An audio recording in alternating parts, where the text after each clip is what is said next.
আলহামদুলিল্লাহি কাফা ওয়া সালামুন আলা ইবাদিহিল্লাযিনা ইসতাফা। আম্মা বা'দ। সম্মানিত দেশবাসী, দেশে এবং প্রবাসে, কাছে এবং দূরে যারা আমার লাইভ দেখতেছেন, আমি সবাইকে তাহরিকে ইনসাফের পক্ষ থেকে আন্তরিকভাবে মোবারকবাদ জানাচ্ছি।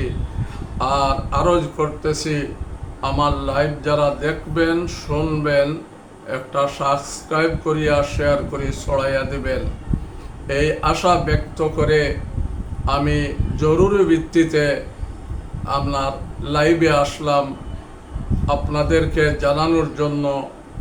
অত্যন্ত জরুরি লাইভ, মেহরবানি করিয়া যাদের কাছে পৌঁছবে আপনারা মনোযোগ দিয়া শুনবেন।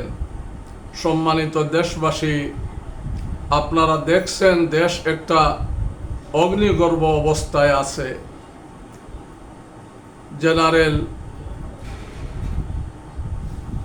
মাননীয় উপদেষ্টা জনাব ডক্টর ইউনূস সাহেব পদত্যাগ করতে যাচ্ছেন, এই কথা আপনারা সোশ্যাল মিডিয়ায় দেখছেন।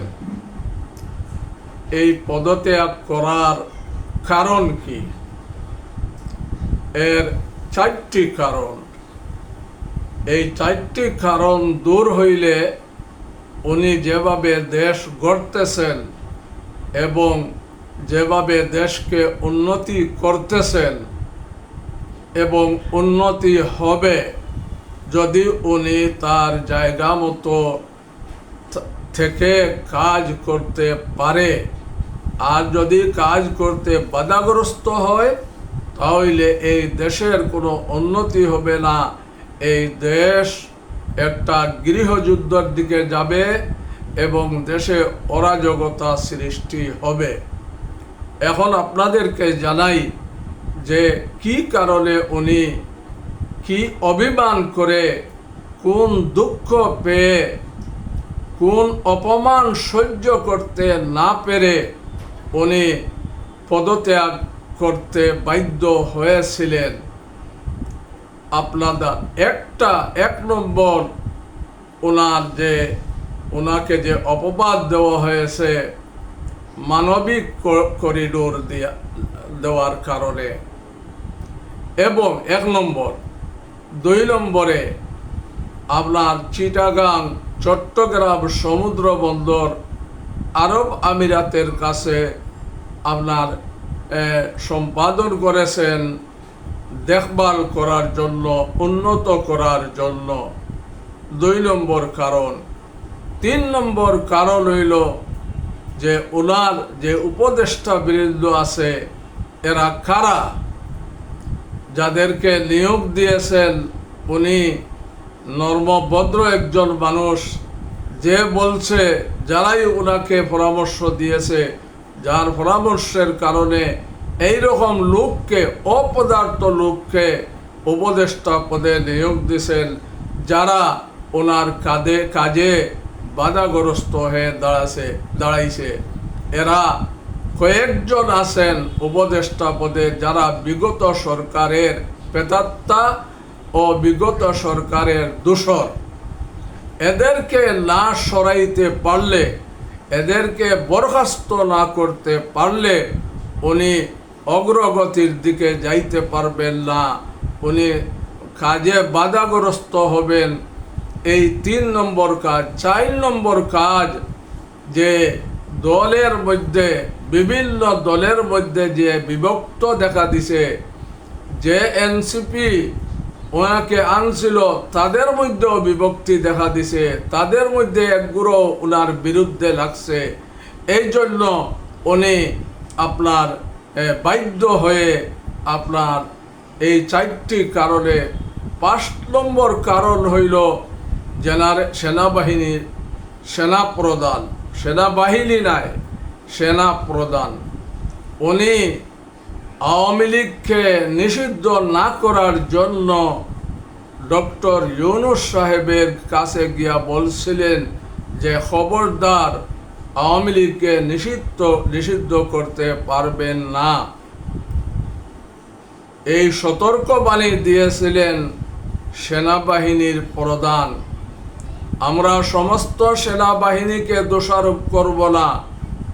সমস্ত সেনাবাহিনী আমাদের দেশের গর্ব, কিন্তু অপদার্থ কিছু আপনার উপদেষ্টা আছেন যারা এই সরকারকে বাধাগ্রস্ত করছেন। এই সেনা প্রধানের এই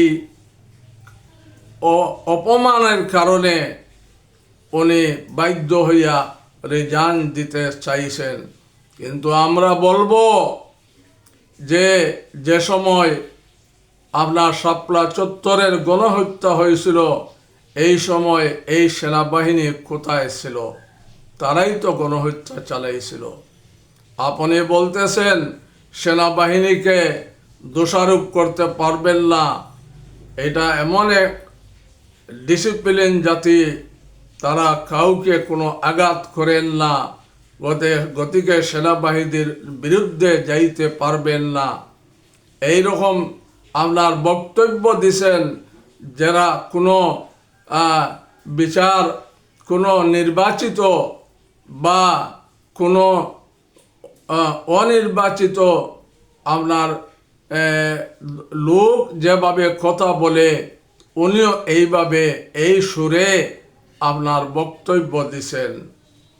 আপনার এই বক্তব্য দেওয়ার কারণে আমি সেনাবাহিনীর ভাইদেরকে, যারা দেশকে রক্ষা করার জন্য আমাদের গর্ব, দেশ রক্ষা করতেছেন, আপনারা ভারতের কোনো তাবেদারি করবেন না, ভারতের প্রেতাত্মা হইবেন না, ভারতের কোনো প্রেসক্রিপশন বাস্তবায়ন করতে যাইবেন না।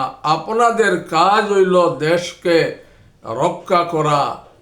আপনার কোনো নির্বাচনের জন্য সময় বেঁধে দেওয়া, এইটা সেনাবাহিনীর কাজ না, সেনা প্রধানের কাজ না। আমি সেনাবাহিনী ভুল বলছি, সেনাবাহিনী বলে নাই, সেনা প্রধান বলছেন যে আপনার ডিসেম্বরেই আপনার নির্বাচন করতে হবে, এবং আরও অনেক কথাগুলা বলছেন। আপনারা জানেন ওই বিএনপিকে দিয়া বলাইতেছেন যে ডিসেম্বরেই নির্বাচন হবে, এবং করিডোর দেওয়া, মানবিক করিডোর দেওয়া যাবে না। তার কারণ হইল মানবিক করিডোর দিলে এই রোহিঙ্গারা তার রাখাইনে প্রবেশ করবে, তাদের জায়গা দখল করবে, আমাদের দেশ মুক্ত হবে। কিন্তু এরা যদি আমাদের দেশে থাকে, জাতিসংঘ থেকে যে টাকাগুলো আসে, এর একটা ভাগ, সামান্য ভাগ রোহিঙ্গাকে দিয়ে, বাকি ভাগগুলা আপনার সেনাবাহিনীরা বা কোনো আপনার দলের লোক ভোগ করতেছে। এই ভোগ করা থেকে বঞ্চিত হবে, এই জন্য করিডোর দিতে আপনার নারাজ। এই করিডোর দেওয়ার জন্য খলিলুর রহমানকে আমেরিকা থেকে আনা হয়েছে এই করিডোরকে হ্যান্ডেল করার জন্য।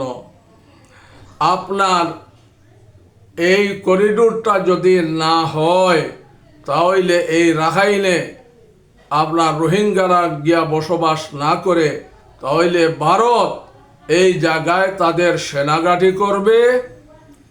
জান্তা সরকারের সাথে তাদের আপনার লিয়াজু হয়েছে, এখানে ভারতের সেনাঘাঁটি হবে, এবং ভারতের আপনার সেনা আপনার ছাউনি হবে।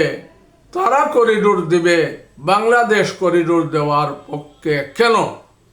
এইটাই হইল, এইটা আসিয়া আপনার খলিল সাহেব, ডক্টর খলিল সাহেব আমেরিকাতে গিয়া আসিয়া বুঝছেন যে যদি এই করিডোরটা আমরা না দেই, তে রোহিঙ্গাদেরকে সরানো যাবে না, এবং রোহিঙ্গাদের এই মানবিক করিডোর যদি দেয়া দেই, তাহলে চায়নার মাধ্যমে এই রাখাইনে আপনার চায়নার মারফতে এই রাখাইনটা বাংলাদেশের অংশ হবে, আর যদি অংশ নাও হয় তে রাখাইন রাজ্য একটা আলাদা মুসলিম প্রধান রাষ্ট্র মুসলিম দেশ হিসাবে আপনার থাকবে, ছিল এবং থাকবে।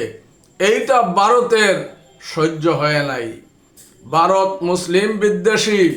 এই জন্য কয়েকদিন আগে আপনি দেখছেন, আপনারা সোশ্যাল মিডিয়ায় দেখছেন, 40 জন রোহিঙ্গাকে ভারতের নৌবাহিনী আপনার সমুদ্রে নিয়া, গভীর সমুদ্রে নিয়া 40 জন রোহিঙ্গাকে নিক্ষেপ করছে, মুসলমান রোহিঙ্গাকে। এই জন্য দেশের আপামর জনতা এই করিডোর হইলে ভারতের সমস্যা। এই জন্য সেরা প্রধান আপনার ডক্টর ইউনূসকে বলছেন যে করিডোর দেওয়া যাবে না। বিএনপিও বলছে করিডোর দেওয়া যাবে না।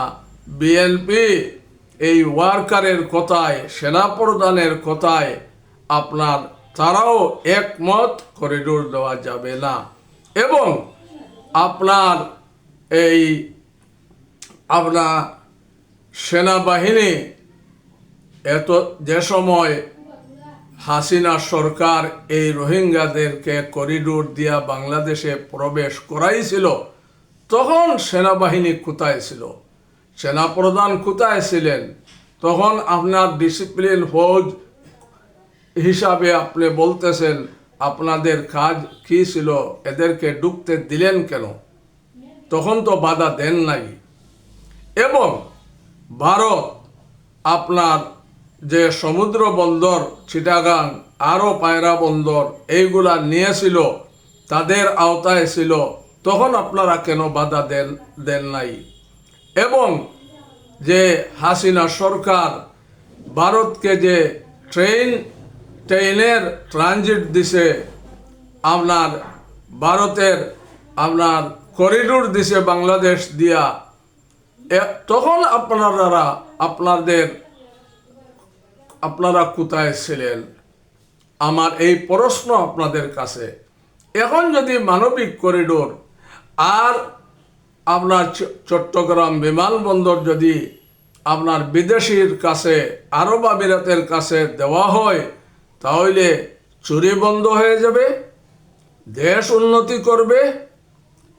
আর করিডোর দিলে আপনার চায়নার সাথে মিলিয়ে চায়নারাই আপনার এই করিডোরটা নির্মাণ করিয়া রোহিঙ্গাদেরকে সরানোর ব্যবস্থা করবে। এতে আপনাদের কি বাধা? আপনারা এই ভারতের প্রেসক্রিপশন আর বাস্তবায়ন করতে দেবেন না। সম্মানিত দেশবাসী, আমি আমার দেশ পত্রিকার মাহমুদুর রহমান, ডক্টর ফয়জুল হক, এনসিপির ভাইদেরকে বলবো, যখন শুনবেন আপনারা ডক্টর ইউনূস সাহেব পদত্যাগ করতে যাচ্ছেন, আপনারা যেখানে আছেন সবাই আপনার বিভিন্ন দিক থেকে আপনার রাজধানী ঢাকাকে ঘেরাও করবে। আর ঘেরাও করিয়া আপনার ডক্টর ইউনূস সাহেবকে আপনার বিদায় করতে দিবেন না। ওনার কাজে যে করতে ওনাকে সহযোগিতা করবেন, সবাই মিলে ওনাকে সহযোগিতা করবেন। আর উনি যে আপনার কমেন্ট দিছেন আপনার ডিসেম্বর থেকে জুন পর্যন্ত, এর ভিতরেই আপনার নির্বাচন হবে। আপনারা এত কথা শোনার পরেও কেন ওনার বিরোধিতা করতেছেন? কালকে আপনার এই বিএনপির পক্ষ থেকে যে দল গিয়েছিল, তারা বলে আসছে যে ডিসেম্বরেই নির্বাচন করতে হবে, ডিসেম্বরের আগেই নির্বাচন করতে হবে। কেন এত তাড়াতাড়ি তাড়াহুড়া? কি প্রেসক্রিপশন? আপনারাও ভারতের আপনার প্রেসক্রিপশন বাস্তবায়ন করতে ওয়াকারের সাথে, সেনাবাহিনীর সাথে, সেনাপ্রধানের সাথে আপনারা যুগসাজশে আপনাদের মুখ দিয়ে এই কথাগুলা বলছেন। রুহুল কবির রেজভী বলছেন যে আওয়ামী লীগ ছাড়া নির্বাচন হবে না। যে আওয়ামী লীগ আপনাদেরকে 17টা বৎসর না ঘুমাইতে দিছে, গুম করছে, খুন করছে, হত্যা করছে। আপনার দলের ইলিয়াস আলী কোথায়? চৌধুরী আলম ডাকার কোথায়? একরাম কবির কোথায়? এই যে সিনহা মোহাম্মদ রাশেদকে হত্যা করা হয়েছিল, এই সময় আপনারা কোথায় ছিলেন? এই জন্য মেহরবানি করিয়া বিএনপি ভাইদেরকে বলবো, ইউনূস সাহেবকে আপনারা আর অপমান করবেন না, ওনার কাজে কোনো বাধা দিবেন না, উনি এমন কোনো কাজ করবেন না যেটা দেশের জন্য ক্ষতিকর হয়। ওনাকে ওনার মতো কাজ করতে দিবেন। আর ওনা উপদেষ্টা বৃন্দর মধ্যে যারা ভারতীয় দূষর লুকায়িত আছে, এদেরকে বলবো জনাব ইউনূস সাহেব অনতি বিলম্বে এদেরকে বহিষ্কার করেন, আর না হয় এদেরকে আপনার দপ্তরবিহীন করিয়া আপনার রাখিয়া দেন। আর ভালো কয়েকজন উপদেষ্টা আমি 8 মাস আগ থেকে বলে আসছি, আমার লাইভ দেখবেন, ফেসবুকেও পাইবেন, ইউটিউবেও পাইবেন, আমি বলিয়া আসছি যে আমার দেশ পত্রিকার মাহমুদুর রহমান সাহেব, কর্নেল বলি আহমদ বীর বিক্রম এবং ডক্টর ফয়জুল হক সাহ এবং ইলিয়াস কনক এবং পিনাকি দাদা, এদেরকে আপনি আপনার এই উপদেষ্টা পদে নিয়োগ দেন, দেখবেন আপনাকে সুপরামর্শ দিবে, আপনার মতো কাজ আপনি করতে পারবেন। এই জন্য মেহরবানি করিয়া আপনাকে বসাইছেন ছাত্ররা, আপনি বলছেন ওদের অনুমতি ছাড়া আপনি দেশ থেকে পদত্যাগ করতে পারবেন না। আপনি আপনার সেনা প্রধান যে সেনা আইন লঙ্ঘন করছেন, জনতার কাতারে দাঁড়িয়ে বক্তব্য দিছেন, আপনার কাছে গিয়া আওয়ামী লীগ নিষিদ্ধ করতে বলছেন, এটা সেনা আইন লঙ্ঘন। এই জন্য ওনাকেও আপনি যে কোনো মাধ্যমে, চুপ্পুকেও, রাষ্ট্রপতিকেও যে কোনো মাধ্যমে, যে আইন হোক, এই আইন দ্বারা এই 2 ব্যক্তিকে আপনার সরান, এই 2 ব্যক্তিকে বরখাস্ত করেন এবং আপনার ভারতের কোনো প্রেসক্রিপশন বাস্তবায়ন করতে দিবেন না। এই আবদার আপনার খেদমতে এবং বাংলাদেশের সমস্ত জনগণের খেদমতে এই আরজ যে আপনারা সমস্ত দল মিলিয়া, সমস্ত ইসলামী দলগুলা মিলিয়া আপনার জনাব ইউনূস সাহেবের পাশে গিয়া দাঁড়ান, ওনাকে সুপরামর্শ দেন। আপনার সেনা প্রধান যে আপনাকে অপমানিত করছেন, ওনাকে যে কোনো প্রকারে বরখাস্ত করেন। বাকি সেনাবাহিনী, জুনিয়র যে সেনাবাহিনী আছে, এরা সবাই আপনার পক্ষে আছে। এই জন্য আপনার ভয় পাওয়ার কোনো কারণ নাই। আপনি যেভাবে কাজ করিয়া যাইতেছেন করেন, দেশকে উন্নতি করেন। যে বিনিয়োগকারীরা আসছে, এদের বিনিয়োগ করতে আপনার সুবিধা করিয়া দেন।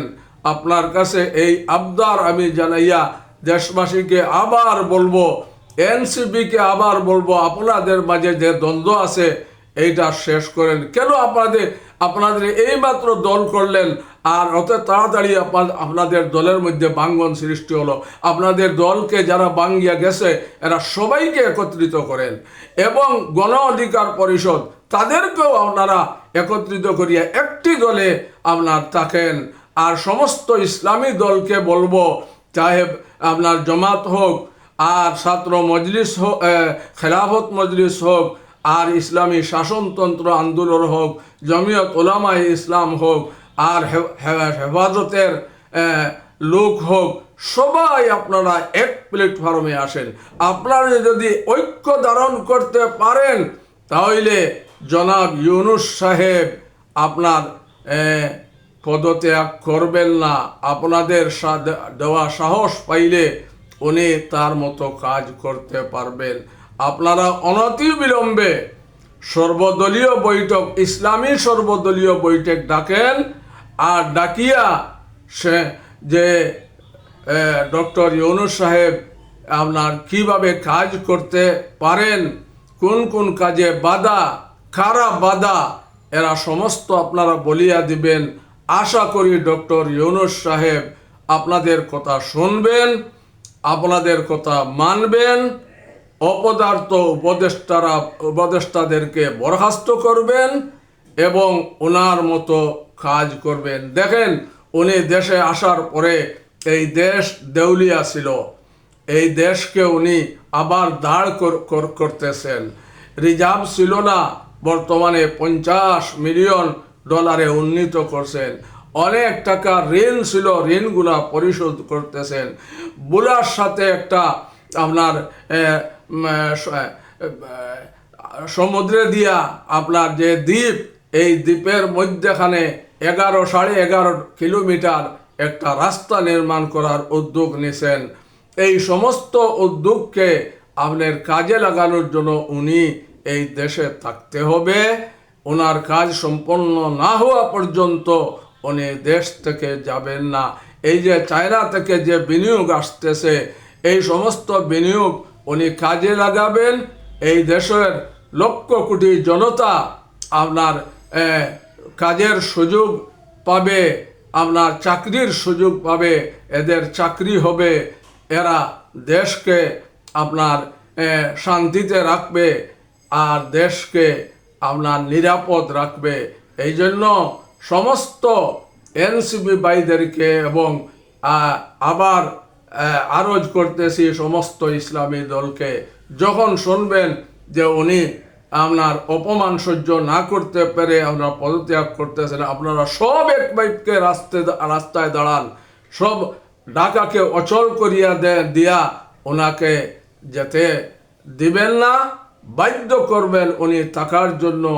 নির্বাচন পর্যন্ত উনি থাকবেন, আর সম্ভব হইলে 5 বৎসর ওনাকে প্রেসিডেন্ট পদে নিযুক্ত করিয়া ওনাকে 5 বৎসর থাকতে দিবেন। দেখবেন এই দেশ একটা মডেল রাষ্ট্র হয়েছে, এই দেশ একটা উন্নত রাষ্ট্র হয়েছে। মানুষ কর্মক্ষমতা পাবে, মানুষের আপনার চাকরির সুযোগ হবে। এই আবদার জনাব ইউনূস সাহেবের কাছে, যে আবার বলতেছি, অপদার্থ যত উপদেষ্টা আছে আওয়ামী লীগের দোসর, এদেরকে আপনি অনতিবিলম্বে বরখাস্ত করেন। আর আপনি পদত্যাগটা আপনি করতে পারবেন না, যেহেতু অনেক মানুষের রক্তর বিনিময়ে, 2000 লোকের হত্যার বিনিময়ে 20,000 লোকের পঙ্গুত্ব বরণ করার কারণে আপনি চেয়ারে বসছেন। আপনি তাদেরকে না জানিয়ে, তাদেরকে এই আত্মত্যাগকে আপনার বাধা দিয়ে আপনি যেতে পারবেন না। এই আবদার আপনাকে জানিয়া আমি আমার লাইভ শেষ করতেছি। খোদা হাফিজ। আসসালামু আলাইকুম ওয়া রাহমাতুল্লাহ।